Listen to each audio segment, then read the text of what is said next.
There's no one-size-fits-all approach to creating a successful fundraising strategy and plan. People are nervous, right? It's a big deal. We're raising $10 million, even if we're raising $1 or $3 million, depending on the size of the org. Major gift fundraising is not deadline driven. It really is probably the only type of fundraising, along with planned giving, that is not deadline driven. AI comes on the scene that's affordable, accessible, that can provide insights and personalization at scale. That's the first core element of this fundraising engine or funnel, is making sure that the top of your funnel, the beginning of your fundraising process, you are in front of the right people. What do the people we serve need? And how do we open the door to help them get there? What happens a lot of times is we get this discomfort or this fear, and our brain tells our body to stop. We can acquire donors and we can automate everything. And that's where I worry, at least personally, around the perils of AI, that it would remove humans from the interaction. This is the Intentional Fundraiser Podcast. Welcome to the Intentional Fundraiser Podcast. Today I'm talking with my good friend, Carly Euler with MemoryFox. We met a few years ago at the Nonprofit Storytelling Conference, and I think every nonprofit storytelling conference since then. Carly has spent the last 10 years working in communications and fundraising for some really great causes. And she knows firsthand that storytelling is crucial to success. That experience really positioned her perfectly to join the MemoryFox team, where she helps elevate hundreds of nonprofits to tell stories ethically and authentically. In fact, Carly is the creator of the Ethical Storytelling Report, published annually by MemoryFox. Carly, welcome to the show. Wow, what a pleasure to be here. Thank you so much for having me. Well, we're excited. You and I have been talking about doing this for a while, and we finally got it on the books. I know. I'm so excited that our schedules worked out and that we can finally have this conversation for other people to hear, because we've had these conversations 1,000 times, but now, others can listen in too. Yeah, so cool. So let's start by talking about story collection with care. So what are some of the best practices for collecting stories from clients or community members in a trauma-informed way? Yes, great question. So, as you mentioned, in the Ethical Storytelling Report, there's actually a whole section about all the different ways that you can collect stories, great strategies. The wonderful thing about the report is that it is a compilation of advice from over 30 different thought leaders, as well as nonprofit professionals that are actually doing the work right now. So it's a lot of great advice. But the really cool thing that I got to do by collecting all that information is take all their answers and try to synthesize them down to just a few key points for every section. So we kind of came down to 5 keys to ethical story collection when it comes to thinking about how to best interact with your community, as well as get the best stories that actually will help you raise more funds, right? Because we do want to make sure that we're not wasting our own time, but also not our storytellers' time, right? So some of those kind of high-level things that you can start doing at your organization to really start collecting more ethically would include collecting stories all year long and in real time. So really trying to capture people's passion in the moment when they are currently experiencing a moment working with your nonprofit, or while they're at a volunteer event, or while they're at a fundraising event, because sometimes people have a hard time eliciting the same passion that they are feeling later when you ask them to recall something. So it's always a good practice to kind of say, hey, what do you think about us just sitting down real quick and grabbing a video about your experience today, or your experience working with our team today?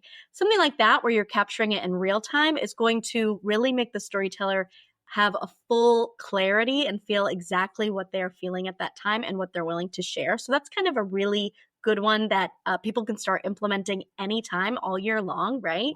Love that. Yeah. Another really good one is to let your community have the microphone. So I kind of already talked about this a little bit, but really letting them answer the questions in their own words, letting them, not trying to manipulate their answers, but really giving them the agency to say exactly what they're looking to say, and not manipulating those quotes, right? Like, let's use the direct quotes, let's use the direct words, because that's really what they wanted to share. If you do go through a process where you do want to add more context to that story, which is usually a thing that we need to do if we're writing an annual appeal or if we're writing an annual newsletter or a monthly newsletter of some sort, let's check back in with that storyteller and just say, hey, do you think that the way I added this context still makes sense to the story you were trying to tell? And if not, let's work on it together. So good. So they really have, again, agency in how you want to share the story to make certain that it is true and authentic to their experience and what they want to share at that time. Yeah, definitely. And it's a really good just idea in general when you're thinking about ethically collecting and sharing stories to just check back in and say, hey, I may not have intentionally changed the context of this story, but I want to just make sure that what you were trying to say still is true with the current edit. So it's just always a good thing to do. I love that. So, Carly, how do you recommend approaching people with sensitive stories without making them feel pressure or without unintentionally evoking some kind of power dynamic where they feel obligated or there's just some added pressure or obligation to share their story? Yes, this question comes up a lot. It's a really complicated question and a really important one to talk about, right? So there's a few kind of overarching things that you can do that kind of make sure that your storyteller does still feel in control of their own narrative. One of those is to be upfront about the entire storytelling process. So by that, I mean you say, hey, here's what our consent form looks like. Here's how long we're planning to use your story. Here are your options for anonymity. Maybe you're an organization that changes identifying factors. Maybe you're not. So just being upfront about how you're planning to actually share their story. Also being upfront about the platforms you're planning to share their story on. So you say, hey, this story that we want to talk to you about today, I would really like to share it at our upcoming gala this fall. That would be in front of approximately 200 people. That would be in front of board members, community members, kind of giving them an idea of what the audience might be. Because if they know that up front, they're going to say, okay, I feel like I'm fully informed of who's going to see my story, who's going to read my story. I feel like I'm able to share exactly the details I'm comfortable sharing with that community. As opposed to kind of just collecting something open-ended and saying, hey, we would like permission to always use your story for any use wherever we would like it. That might make a storyteller feel more stressed, but also kind of seize up and not really know exactly what they'd like to share. Mm-hmm. So that's a good process to just kind of say, hey, here's what we're looking at overall. Here's the full storytelling process. Yeah, that's good. In my experience as someone who has had the privilege of interviewing program participants or families, I don't always know how I'm going to use the story until I hear the story. So I love the idea of kind of combining the two pieces of the advice that you've already given us so far today. And that is maybe saying, here are some of the ways that we might use your story. But before we do any of that, we'll circle back with you to determine what you've shared and then determine how you want to share it, in what platforms or what environments.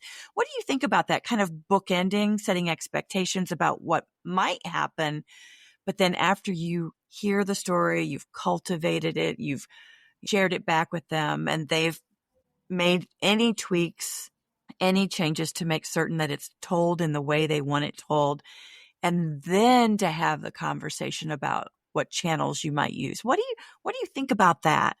I think that's such a good strategy. And you know what? You're exactly right. Because when you are collecting a story today, you and I, we don't know what platforms are going to be popular tomorrow or next week or next month, right?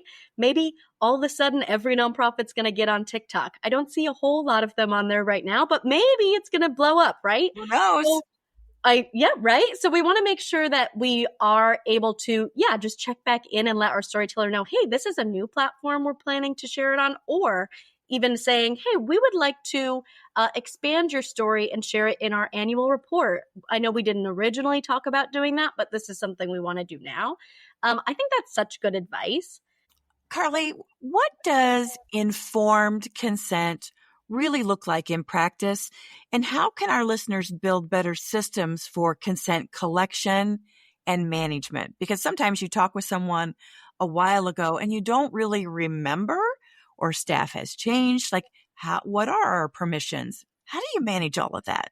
Holy moly, you have hit the nail on the head. Let me tell you a quick story. So at one of my previous nonprofit positions, as we all know, like you just said, turnover is very high, especially when you're working in development, especially when you're kind of a smaller nonprofit and people are moving around helping different nonprofits, right? So we had a Google Doc that had stories written on them.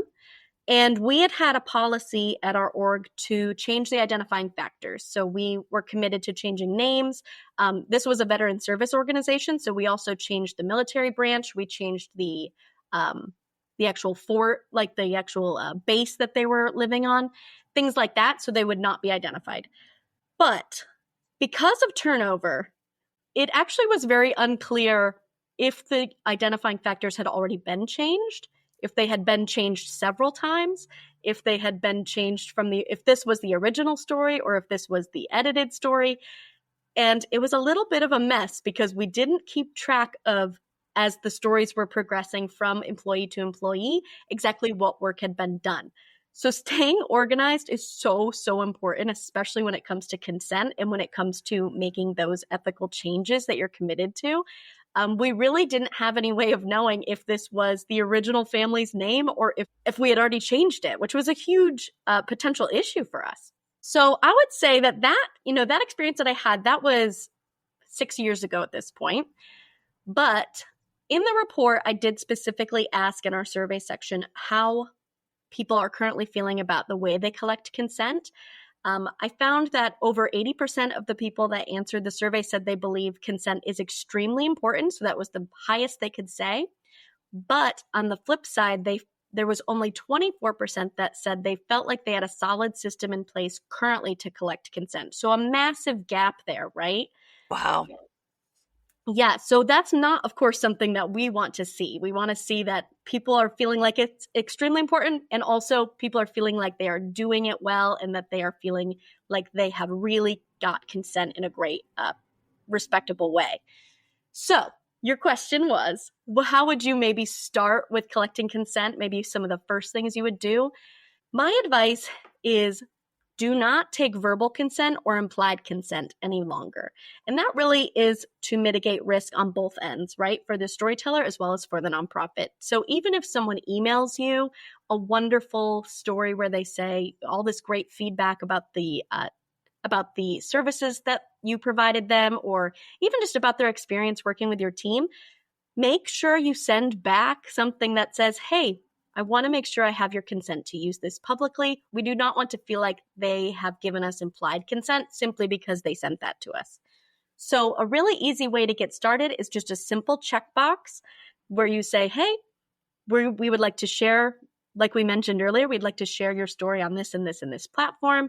These are the things that we would be willing to maybe edit your story, like changing the identifying factors. Just click here if that's okay with you.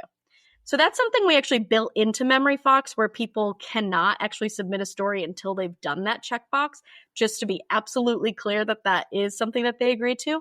And I would say that that's kind of the first step with getting consent and getting kind of a system in place for it. But I know you also asked about informed consent.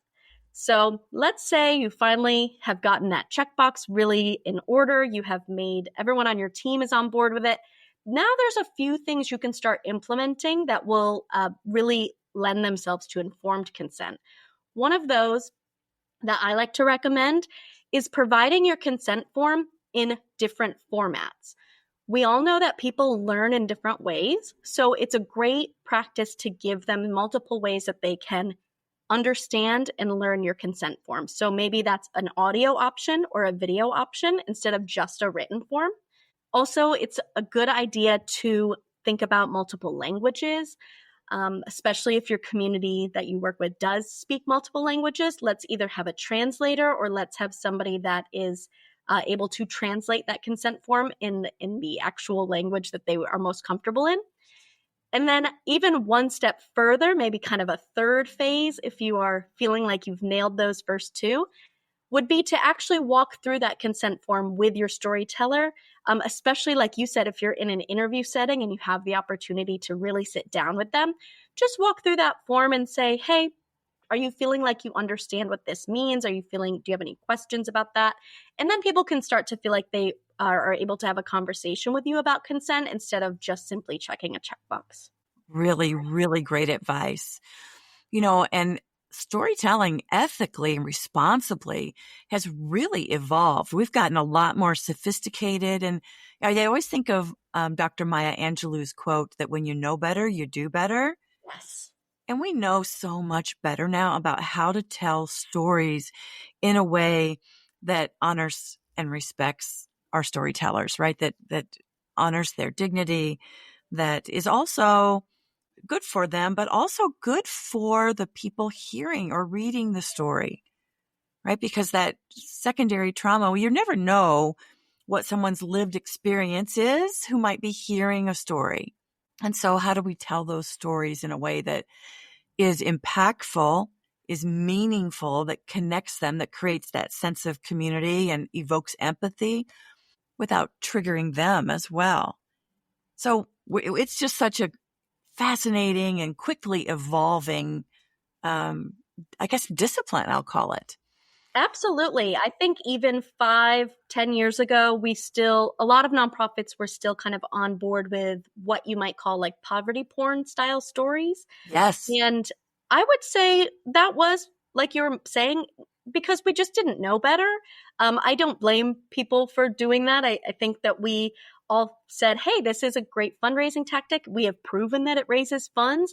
But now we know better. We know that it had negative impacts on the communities we served, which are, kind of ironic because that's exactly the opposite of what we're trying to do, right? Yes. Well, along those same lines, the report emphasizes using strength-based language versus deficit-based language. Talk with us a bit more about that. Yeah, I'd love to. So usually when this topic comes up, people will say, oh, can you give me an example? And I think that it might feel a little overwhelming to say, oh, I want to switch to strength-based language, but I bet a lot of you are already doing it. So, for example, you see that a lot of domestic violence shelters, they have switched language from calling the people they serve victims, and they are now calling, maybe using a term like survivor of domestic violence. So putting that person first, putting that strength base first, instead of simply calling someone a domestic violence victim, right? So kind of an obvious one that maybe we see all the time, but we didn't maybe know that that was the strength-based term. Another one that you see more often is not using the term homelessness, but instead of using the term unhoused, people who are unhoused, people who are currently unhoused, something like that, as opposed to just referring to someone as homeless, as if that's the only thing that could be describing them. You're seeing that a lot of nonprofits are making that change already. Making a switch to strength-based language actually might be a lot easier than you think and might not be quite as overwhelming as you might think. Yeah, agreed. I think too, one of the pitfalls we can easily step into are these gross generalizations. And I've been guilty. I've been fundraising for 30 years. So I have probably violated all of these things that we now know better about. And one of them is talking about vulnerable children, the vulnerable children we serve.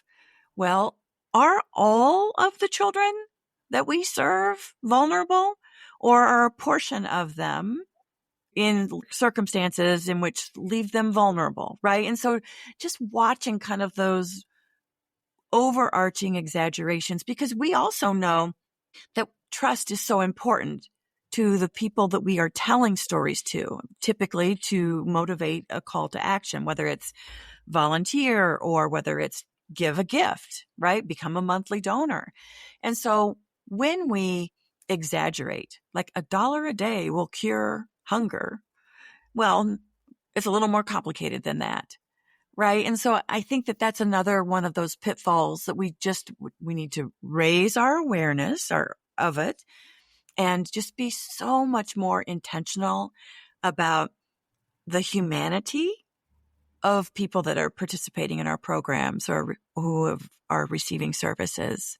Yeah. And part of that is making your donors feel like they're part of your community as well, because in many ways, your donors, the reason they're giving to you or the reason that they feel compelled to even learn about your mission, maybe if they haven't even given a gift yet, it's because they do see a portion of themselves or someone that they love in your mission.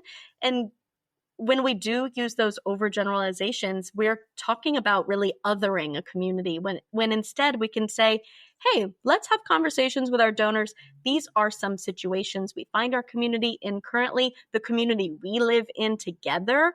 And this is a solution we would like to bring you in on where we can all work on this together. So kind of just thinking more about like how to build your community of donors alongside your board members, your volunteers, your program participants. It all really works together well in that way. I love that. And of course, it also helps us to avoid reinforcing stereotypes or tokenism. I love having like a brainstorming session, and potentially this is with your marketing and communications and fundraising team, but also your program folks to help us identify what are some of the language sentence stems or even cliches that are all too common, but that do harm or are offensive or that propagate stereotypes and perpetuate those things and to document them. Yeah. One interesting thing that I learned putting together the very first ethical storytelling report, I was talking to our friends at Horizons National, and they are an organization that has over 40 satellite schools around the country that they do summer programs and after school programs, and they help fund those. And they actually created their own strength-based messaging guide that they sent out to all of their affiliates, and everyone was really on board with adopting that language. And that's a wonderful guide. I recommend people looking at it. But the thing I want to mention now is that maybe the one tidbit, the biggest tidbit that I took from their strength-based messaging guide was this page that said how your community wants to be spoken about, they will tell you. And that is the strength-based way. So however people are saying, this is how I prefer to be referred to, let's respect that. And let's say, hey, okay, that's the strength-based way that you would like to be referred to. We're going for it. I love that. So it sounds so obvious, but it's not always common practice. And that is ask them, have conversation with them, be partners with them in really lifting up that community and talking about the strengths of that community and talking about the challenges in that community in a way they want to be spoken of. Yeah, I love that, Carly. So how do we balance urgency and ethics when we're trying to convey these emotionally compelling stories, again, without exploiting or, triggering trauma? I do think that one major way that we can combat this deadlines and urgency and feeling all the pressure of collecting, 3 video stories before our big gala or getting another thing to put in the newsletter before it goes out this afternoon. And that really is to commit yourselves to building a culture of storytelling, which includes collecting stories all year long. So I already talked about how we can tell better stories, how we can collect more passionate stories, even stories that already have more emotion in them because people are currently feeling those emotions when we do ask questions in real time.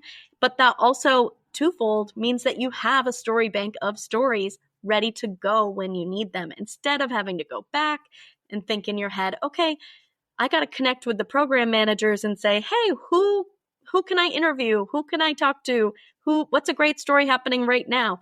Instead, let's start building that culture of storytelling where we're thinking about it all year long. And then when we need those stories, we're not feeling as much pressure. We're not feeling that urgency. And then we're not putting as much stress on our storytellers as well. Yeah, that's good. how do we build that culture of storytelling? Because our program folks, like, they're super busy. Totally. How do we make that part of their work and across every department in the organization, right? Because sometimes our need for stories is we kind of operate in this silo. So how do we stay top of mind when they are working with a storyteller, a client, a student, a grateful patient, how do we make it top of mind? Like, oh, I should reach out and make an introduction if this person is willing, because this is a powerful story. And I think they would feel empowered telling it. Great question. I get this question all the time. There are a few strategies that I would recommend. And I would first start with your organization to kind of start building that culture of ethical storytelling. I always recommend that an organization builds an ethical storytelling standards guide. So that's going to just be a guide where we're going to list, the strength-based terms. We're going to get rid of those deficit-based terms. We're going to maybe show some examples from other organizations of stories that we love that are written in strength-based messaging. We're going to put in our guide for our consent forms and how long we plan to use stories, how long we are going to check back with stories. All of these things that we've talked about and that your marketing team, your communications team, your development team probably already has some policies in place, but they haven't written down. Let's put that in a guide. And then let's ask everyone at the organization to read it and sign it. So they're going to say, hey, I read it. I support this. I'm going to do my best to start implementing this, right? So of course, a policy is a great place to start in terms of just getting everybody on the same page. But we also know that a policy doesn't necessarily change actual outcomes unless, of course, that is something that they have to do as part of their job. But I would recommend that a great way to kind of encourage more storytelling or encourage more introductions is kind of twofold. So number one would be to always hammer how great stories are for fundraising, right? Because if we raise more funds, that's more money for programs. We can serve more people or serve our community better. So I do think our program managers, of course, they're so busy, but we do have to raise funds for them. So we need them to hopefully also share our goals with us. And then I also would say, let's not forget that your program managers and really everyone on your staff also has great stories to tell. So they have great perspectives. They have experiences that we all talk about. You talk about around the water cooler, right? There's that term in the water cooler, and people say, oh, I had this great experience yesterday. Well, what do you say about maybe writing that down for me? And maybe we could figure out how to make that into a story that we can share, because there's a reason why everyone is so passionate about working at your mission. So let's make them the storytellers sometimes too. Yeah, love that. I know when I was chief philanthropy officer at the Children's Center in Detroit, either myself or someone on my team would regularly, maybe once a month, every 6 weeks, attend one of the team meetings for the foster care team or the team that was in the autism services department. And we would just we'd take treats and we would just listen. Right. And, you hear these stories, which to a program person is kind of like, oh, every day. It's just an everyday normal thing. But for us, it's like, oh my goodness, that would be so inspiring if we could share that story in some form or fashion, if that family would be willing. And so we would kind of get those nuggets and maybe then circle back and see if there was an opportunity to kind of, take that little, what they saw as a lump of coal and we saw as a potential diamond in the rough. Yes. To really collaborate on that.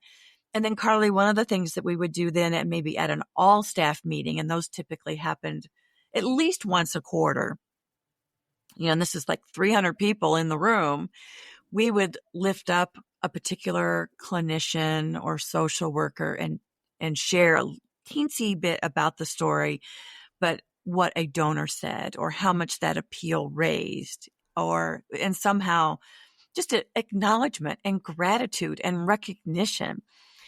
And inevitably, I would be walking out of that all staff meeting and someone else would say, I got a story better than that, and they would think, oh, I can do even, that was a great story. Don't get me wrong, but I've got better stories. And so that recognition of that raising of awareness and even just the reminder, because to your point, maybe they did read the policy and the protocol when they onboarded and they signed it, but they signed a lot of things at onboarding. It's like drinking from the proverbial fire hose at that moment. So I do think there's the structure piece of it for sure. And then there's this organic piece, like tending the garden. And, I've got a lot of flower gardens. And what I know is if I don't tend them every week during the summer, I have a big mess. I think it involves a lot of things, the constant nurturing of it. But again, you're the expert in this space. What do you see really working for organizations? Who does it well? And can you tell us a story about them?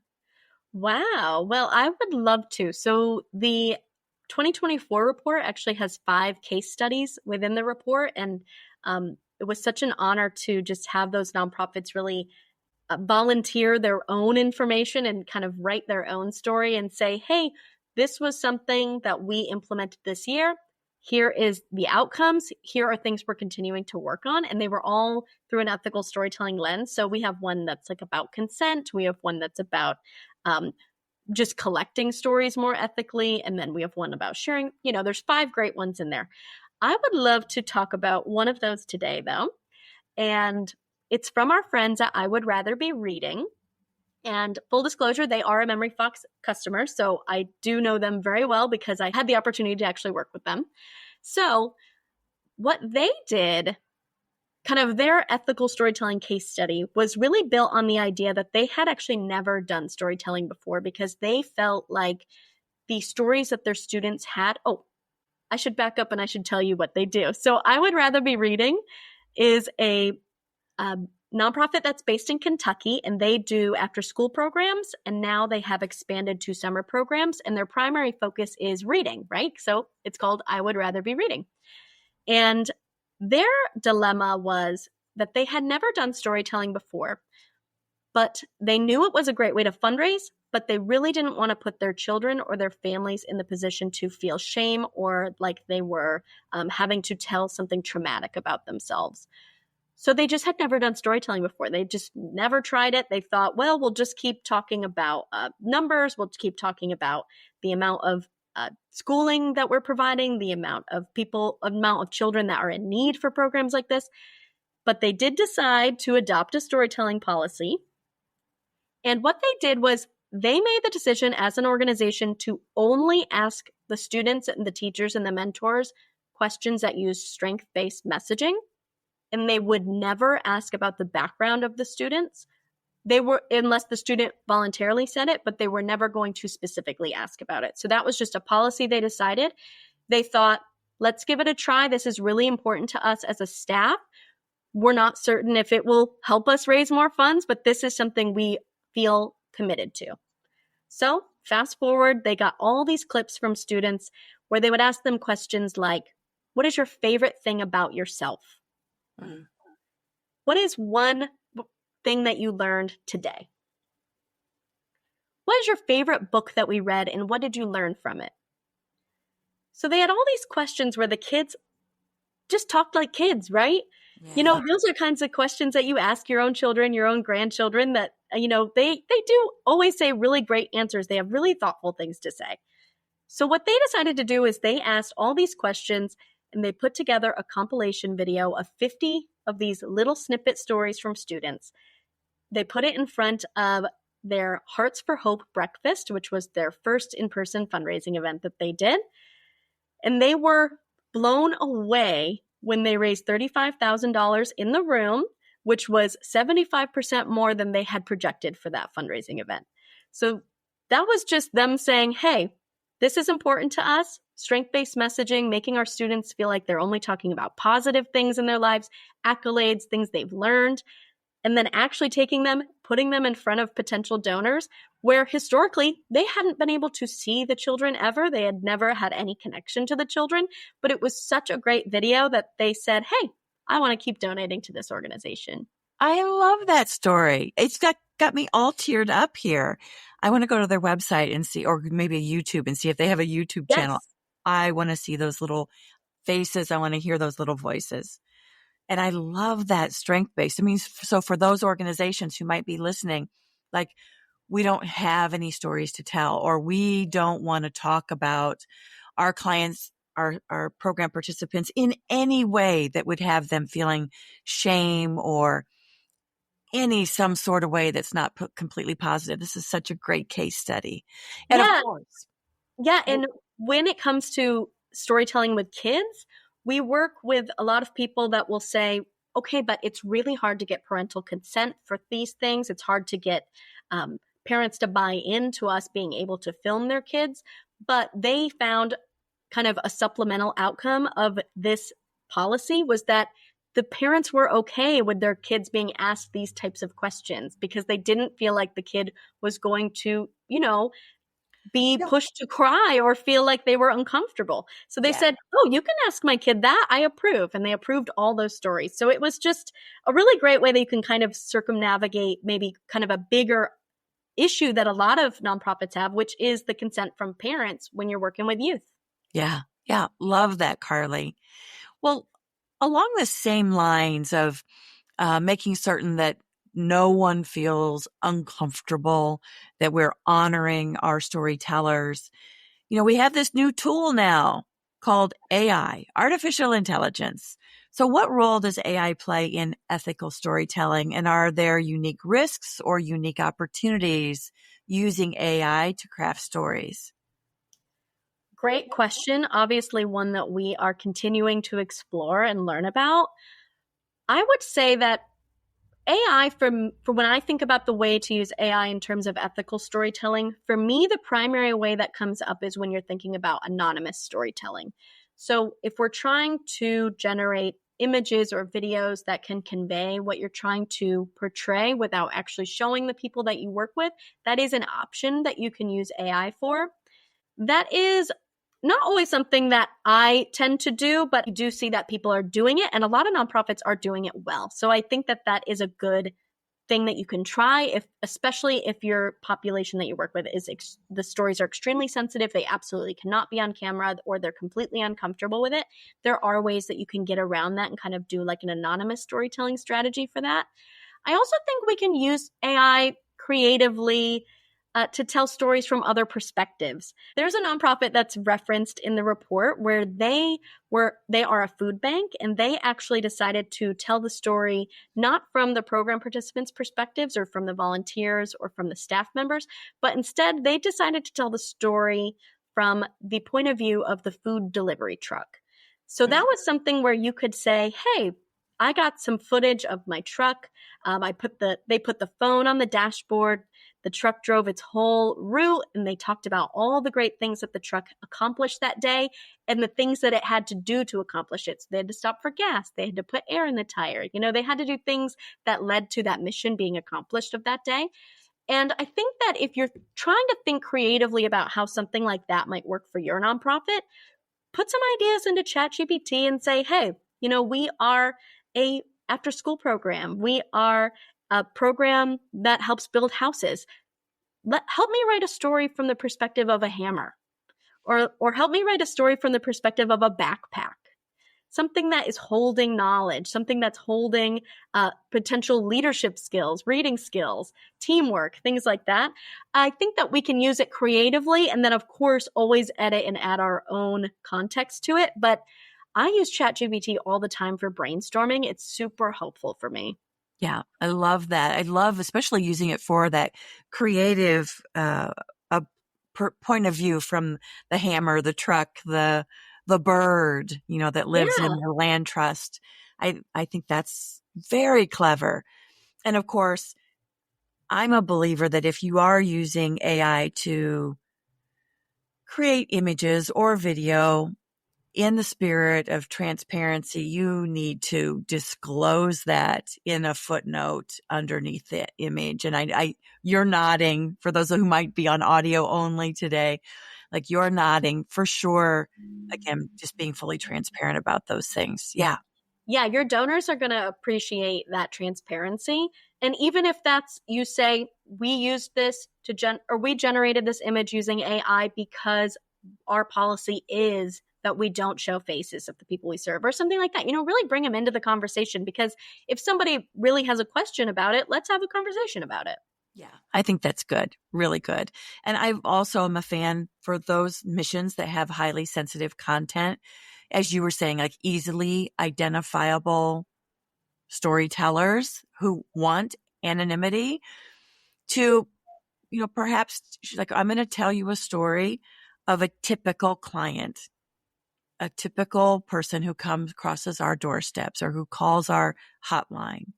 Mm-hmm. So it can be a compilation it could even be a compilation of real life stories, but because they're compiled, the anonymity, the dignity, it's all honored. Absolutely. And even just like you were mentioning, like snippets from different stories, and then just saying, hey, like you said, this is kind of a typical person, or this is a compilation or a composite of many different stories, just to give you an idea of the massive impact we're having. People really respond well to that. And again, when you're just being transparent about it, they're going to respond even better. Yeah. And to your point, if you're saying like, we're telling this composite story or this compilation story to honor the anonymity and the privacy and the courageous people who participate in our programs. Yeah. So good. It really is amazing how the time has been flying this morning, Carly. How can our listeners learn more about you and the work that you're doing at MemoryFox? Sure. So they can find me on LinkedIn or TikTok. That's where you can find Carly Euler. Or you can, of course, go to the MemoryFox website. We're also on every platform. So Instagram, Facebook, Twitter, you can find us everywhere. That's awesome. Well, Carly, at the end of each episode, I like to ask a few rapid fire questions. Are you up for that today? I am so ready. All right. First question. What's the best fundraising advice you've ever received? Okay. Some of the first fundraising advice I received, which I do think was the best, is that fundraising is like dating. And that is that people can't say yes to you if you never ask. I love that advice. What book do you recommend to our listeners and why? So I actually grabbed it before here. It's called Everybody Writes. It's by Anne Handley. This is just a really good reminder of creative writing, of using your muscle to learn writing, to just keep going and learning more. And then it's a very funny book as well. So I highly recommend it. Awesome. Very good. What are the 3 most important traits a successful fundraiser must possess? Okay. 3 most important traits. Don't be afraid to directly ask somebody. What I already mentioned is that you have to ask, or people never have a chance to say yes. And then just staying optimistic, because we are going to get a lot of no's, but that's okay. If people are saying no to you, you didn't want their money anyway. Yeah. Yeah. It's all about values alignment, right? Yeah. What's your favorite fundraising application or tool? Well, I think it's probably biased of me to say, but I would say MemoryFox, of course. And that really is just because every nonprofit already has great stories at their fingertips. And it's just nice to have a way that they can actually collect them and share them. Mm-hmm. Now, this question might get you into a little bit of trouble, because I know you attend a lot of conferences each and every year. But what's your favorite conference? Well, I feel like you may have buried the lead a little bit at the beginning, because I had written down, of course, it's the Nonprofit Storytelling Conference. There could not be a conference better value aligned with our mission. So definitely the Nonprofit Storytelling Conference. Yeah, so good. And of course, that's coming up this November in beautiful San Diego. You'll be there. Our team is definitely going to be there. Go look for the orange flannels. We'll all be around. Yes, and I'll be there as well. So definitely check that out. We'd love to see you there. Last official question. Knowing what you know now about fundraising, what advice would you give your younger self just getting started in the profession? Well, I think this ties, of course, nicely into the topic we talked about today. But I would say that there are ways that you can still raise a lot of money by still ethically telling stories and collecting stories ethically. So I wouldn't say that's something I was taught to do wrong or a different way, but like we already talked about, now we know a lot more. And if I had known that when I first started fundraising, I think that I would have changed a lot of things that I did. So kind of just looking back, some things I would have liked to have changed for sure. Yeah. You and me both, and probably 99% of our listeners. But again, when we know better, we do better. And here we go. Carly, it's been a joy to talk with you, as it always is. Thanks so much for having me. I mean, like we said, we've been trying to do this for a while, so it's been so great. I always love talking about ethical storytelling, so it's really a pleasure. Yeah. Well, we're the fortunate ones for sure to learn from your wisdom. So if you want to get your very own copy of the Ethical Storytelling Report, there are links in the show notes. If you want to learn more about Carly's work at MemoryFox, or maybe connect with her on LinkedIn or TikTok, if you want to learn more about any of the resources that we've discussed today, check out the links in the show notes. Thank you for listening to this episode of the Intentional Fundraiser Podcast, and keep on transforming your fundraising so you can transform the world. Bye for now. The Intentional Fundraiser Podcast is a Fundraising Transformed original. I'm Trent Thompson, Executive Producer, CMO, and Head of Community at Fundraising Transformed and the Modern Institute for Charitable Giving. The Intentional Fundraiser Podcast has been recognized by FeedSpot as one of the top 80 fundraising podcasts on the web. This recognition means so much to us, and it wouldn't be possible without your incredible support, encouragement, and thoughtful engagement. Every listen, share, and conversation has helped us grow and reach more passionate fundraisers like you. If you enjoyed this episode, please take a moment to review and rate it 5 stars on Apple Podcasts, and be sure to follow or subscribe wherever you listen. For resources mentioned in this episode and to subscribe to our Scaling Major Gifts newsletter, visit fundraisingtransformed.com.